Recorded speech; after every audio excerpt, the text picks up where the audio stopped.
das que já estão aqui. Então, eu acho que tem que ser um trabalho em conjunto. A população tem que ter boa vontade, tem que saber que mesmo que essa calçada rache um pedaço ali, que caia uma folha em cima da sua garagem, que tudo bem, isso é um custo mínimo para o benefício que ela traz para mim e para todos aqueles que habitam a cidade. E a prefeitura tem estado satisfeito com o trabalho que vem sendo realizado no sentido de cuidar das árvores e tudo. Mas o passivo é enorme. Então sim. a gente tem muita coisa para cuidar e eu acredito que tanto essa quanto as próximas gestões vão ter que priorizar realmente a questão do verde na cidade para tornar viável a vida aqui dentro. Ricardo, pelo blog, pelo site, o que você mais recebe em termos de demanda por parte da população em relação assim, eu quero plantar uma árvore, eu quero colocar uma árvore aqui na minha casa ou aqui no meu apartamento, que tipo de dúvida e que tipo de orientação você passa? Vamos imaginar que o nosso internauta queira também plantar uma árvore ouvindo essa nossa conversa. E pois é, Leandro, você sabe que estranhamente a gente pensa, o que você mais recebe no blog são denúncias. Não, o que eu mais recebo são pessoas realmente querendo plantar árvores. E como plantar? Você pode plantar na calçada, num parque? Bem, em São Paulo, primeiro você precisa ter autorização para plantar árvores na calçada, num parque e tudo. Mas precisa ter uma autorização. Precisa ter uma autorização. Você não pode, então, simplesmente querer plantar uma árvore na frente Isso tem até um lado benéfico, né? Porque senão a pessoa ficava plantando um eucalipto numa calçada de 1 metro. Então vai gerar um problema seríssimo. Mas o que eu recomendo para a pessoa que quer plantar uma árvore é procurar saber sempre a espécie nativa que existiu naquele lugar. Lugar que eu digo na cidade de São Paulo, por exemplo. Então, hoje 80% das árvores da cidade são estrangeiras. Isso é um fruto cultural, porque se achava que tudo aquilo que era nosso era mato, não servia. Então, ao longo de todo o século XX, plantaram árvores estrangeiras, que hoje são a maioria nas nossas ruas. Hoje, sabe-se que isso é errado, porque isso não atende à fauna, ao equilíbrio ecológico da cidade, à nossa história e cultura. Então, a ideia é sempre plantar árvores nativas. Então, as pessoas me perguntam, Ricardo, que árvore eu posso plantar, por exemplo, na minha calçada, que tem uma fiação baixa e tal? Eu falei, por que você não planta uma frutífera, como o cambuci, por exemplo, que dá frutas gostosas e que deu o nome de um bairro à cidade, é uma espécie típica da cidade? Ou não planta uma jabuticabeira, uma pitangueira? O legal, eu acho, sempre você plantar árvores que tragam não só o benefício ambiental, mas o benefício para as pessoas também. Porque, imagina se você estivesse numa rua aqui em São Paulo só de jabuticabeiras. Essa rua iria virar um ponto turístico em São Paulo, principalmente na época da frutificação daquelas plantas. Então, é importante lembrar que a árvore na cidade tem que ser quanto maior para aquele lugar, melhor. Lógico, atendendo a todos os cuidados técnicos. Por isso que é bom você ter uma conversa com a prefeitura também, né? Com os Isso é através da subprefeitura? Isso, da sub ou da própria Secretaria do Verde. Se ligar um 56, eu sei que eles te ajudam, te orientam, porque eu já liguei, fiz o teste e me orientaram. Então, aí você procura saber que espécie pode ser plantada ali, se possível, prefira uma espécie nativa, que tenha grande porte, que dê sombra. Quanto maior a árvore, mais benefício ambiental ela traz para a cidade, no sentido de filtrar o ar, segurar o barulho, reter a água das enchentes, de trazer mais passarinhos, mais equilíbrio ecológico e mais beleza para a cidade, logicamente. E para quem está em apartamento, Ricardo, eu quero colocar alguma coisa ali na minha varanda, é pequenininha, mas eu queria ter alguma coisa verde ali. O que dá para fazer, Ricardo? Bem, dá para fazer muitas coisas hoje, né? Então hoje você pode plantar desde árvores frutíferas nativas em vasos. Eu tenho, por exemplo, uma planta que chama cabeludinha, que é como uma jabuticaba amarela, que hoje vem de qualquer garden, ceasa, tudo. E ela aguenta muito bem em vaso, em sombra, e dá jabuticabas amarelas deliciosas. Inclusive agora é a época da safra dela. Lá em casa está cheio delas lá. Vira e mexe. Você pode plantar no vaso. No vaso. E também já tem tecnologias hoje que permitem você instalar gramados, instalar jardins em cima de lajes, com apenas poucos centímetros de espessura. Então, hoje você consegue trabalhar trazer um quintal para a sua varanda. Eu falo isso porque eu tenho uma empresa ligada à área de telhados verdes, jardins elevados, justamente porque eu me apaixonei por essa tecnologia, que é você poder trazer o quintal para um lugar que antes era impossível. Áreas de laje e tudo. E por mais pequenas que sejam essas varandas, você consegue fazer alguma coisinha verde ali na sua casa. Uma coisa interessante, né? Luxo para mim hoje, por exemplo, é a pessoa conseguir chegar em casa e pisar no seu gramado descalço. Ou colher uma fruta no pé na sua cobertura, na sua varanda. Porque isso nós perdemos. Nós temos hoje uma vida super tecnológica, super confortável, mas o contato com a natureza de São Paulo ficou muito difícil, principalmente para as crianças.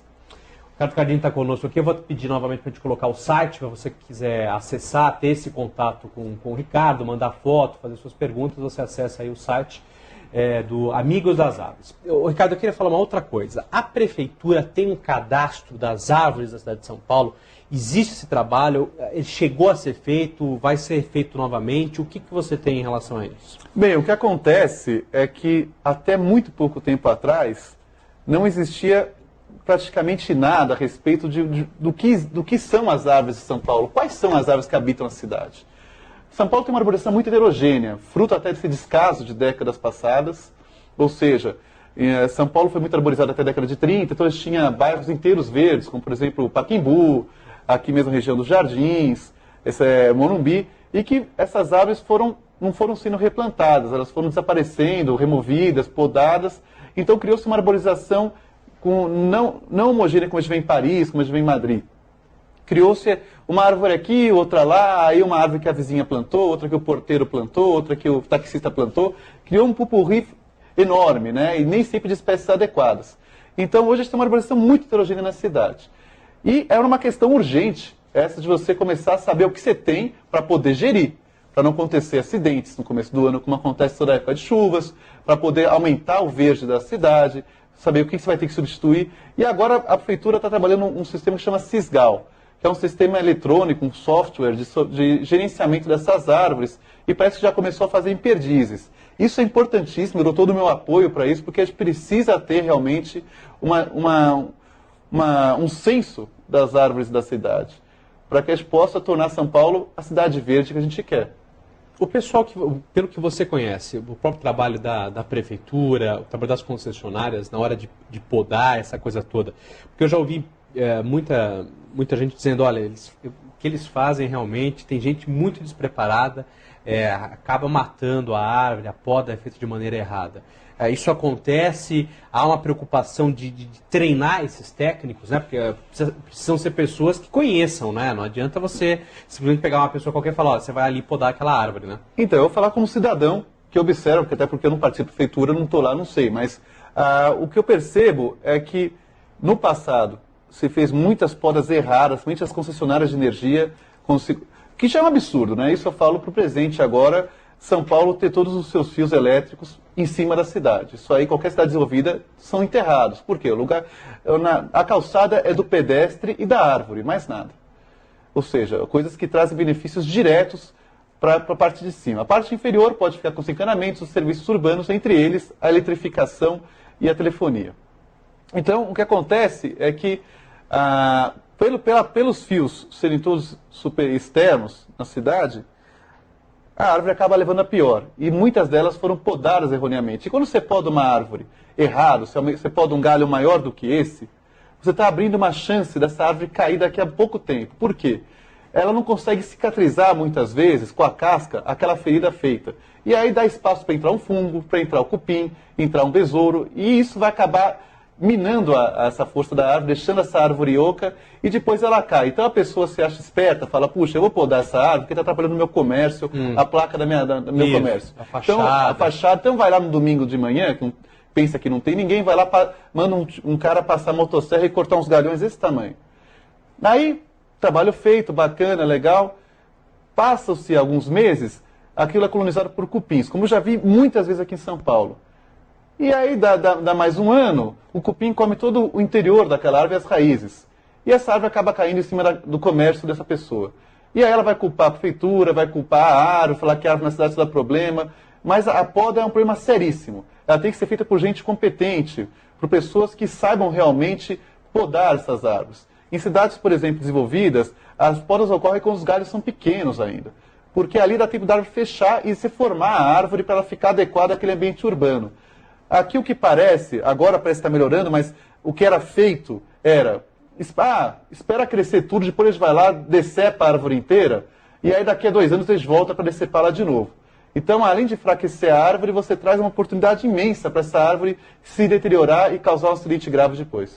É isso que a gente vê em outras cidades, que a árvore ela é perfeita, quer dizer, a área verde, né? Você pega avenidas que são todas arborizadas. isso acontece porque a poda foi feita adequando ela para esse espaço que ela tem que ocupar. Desde pequena você foi podando para que ela fique com esse tipo de visualização na cidade, é isso? Então, Leandro, são dois fatores. Um é a escolha da espécie adequada para o local, e o outro, realmente, a manutenção, cuidar dessa árvore. Você tem que direcionar o crescimento dela para que você consiga a fórmula que dê maior prestação de serviço ambiental para a cidade. Então, quando a gente vê uma avenida como a Avenida Champs-Élysées, lá em Paris, né? Na França, uma árvore a cada 5 metros, aquele corredor verde lindo, né? Que as pessoas caminham embaixo, ou seja, tudo harmônico. Se há esse cuidado por parte do poder público de levar essas árvores a um crescimento contínuo e que promova o maior efeito possível. Lógico que isso não adianta ser uma gestão só, a gente precisa ter uma política contínua de arborização na cidade. Porque lá está quantos séculos? Lá está preservado daquele jeito. Exatamente, né? Existem leis fortes, essas leis são cumpridas no sentido de manter o verde da cidade sadio e trazendo qualidade de vida para a população. São Paulo precisa começar a ter uma linha dessa, porque, vamos supor, hoje está bom, mas se daqui a 2 anos fica ruim de novo? Todo esse trabalho que começou a ser feito vai desaparecer e vamos voltar à década de 60, 70? Então, a preocupação é que se tem que investir no verde da cidade, tem que ter um preparo dos técnicos, tem que ter uma escola que forme esses técnicos, no sentido de trabalhar com a arborização paulistana, com árvores nativas paulistanas, para que a gente possa ter realmente uma cidade desenvolvida no quesito qualidade de vida no futuro. Nos parques nós também temos esses problemas, Ricardo? É uma mistura de vegetação? A gente tem, existem parques característicos com as árvores de São Paulo ou também não? Olha, a maioria é essa salada mista cultural, assim, de árvores de todos os lugares do mundo. Muito bacana, até por um lado, porque representa a nossa formação como povo aqui em São Paulo, mas só que é péssimo no sentido de caracterizar a biodiversidade da cidade, de manter a fauna. Ou seja, ela não representa, ela não tem nada a ver com o que era originalmente aqui que eu apresentei, que era muito rico. Mas também temos os parques que são reservas florestais do que eram essas matas paulistanas, como o Trianon, o Parque Volpe, a Cantareira, o Parque do Estado. Essas reservas florestais, em maior ou menor grau, elas também estão muito afetadas pelas plantas usadas no paisagismo. Por quê? Na mesma história que vai nas árvores urbanas, os paisagistas do começo do século eram alemães, italianos, portugueses, vieram todos de fora, naquela época da imigração, e eles trouxeram com eles as suas plantas. E São Paulo tinha um certo complexo de inferioridade que queria virar Paris naquela época. Uhum. Ela queria ser aquele estilo francês ou inglês, então trouxeram as plantas de lá. E essas plantas acabaram se acostumando aqui com uma força, porque aqui o clima é muito bom. Elas vieram de climas mais frios, secos, e aqui acharam o seu paraíso. E elas começaram a se propagar para os lugares naturais também, sozinhas. Então, hoje você entra no Parque do Trianon, você tem uma floresta de palmeiras australianas, que estão no lugar da nossa palmeira do palmito, o palmito Jussara, que a gente cortou tudo para fazer empadinha e torta, né? Olha, é um assunto bem interessante. Eu sugiro que você, internauta, visite o site do Amigos das Árvores. Se você tiver dúvidas, se você quiser mandar fotografias, fazer pergunta para o Ricardo, é um espaço que você tem lá para fazer essa interação. E eu quero agradecer ao Ricardo Cardim. Ricardo, muito obrigado pela presença. Um prazer. Parabéns pelo seu trabalho. Obrigado. Importantíssimo esse trabalho, não só de divulgar, mas de reivindicar, né, de conseguir ter esses espaços aqui na cidade. Espero, inclusive, que a USP possa dar essa força, né, para poder preservar o ipê amarelo. E muito obrigado mais uma vez pela presença. Imagine, muito obrigado eu. E eu agradeço você, internauta da Jovem Pan Online, que esteve conosco aqui nesse espaço das 13 horas. Muito obrigado pela sua audiência. Você tem todo o nosso site aí para navegar, outros vídeos, outras entrevistas que você pode acessar a qualquer momento aqui na Jovem Pan Online. Jovem Pan Online. Rádio com imagem. Online.